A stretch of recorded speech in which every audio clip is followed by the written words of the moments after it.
বিসমিল্লাহির রহমানির রহিম। আসসালামু আলাইকুম।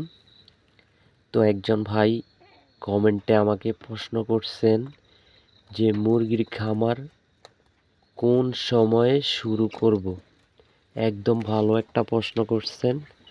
তো বেসিক্যালি মুরগির খামার শুরু করার একদম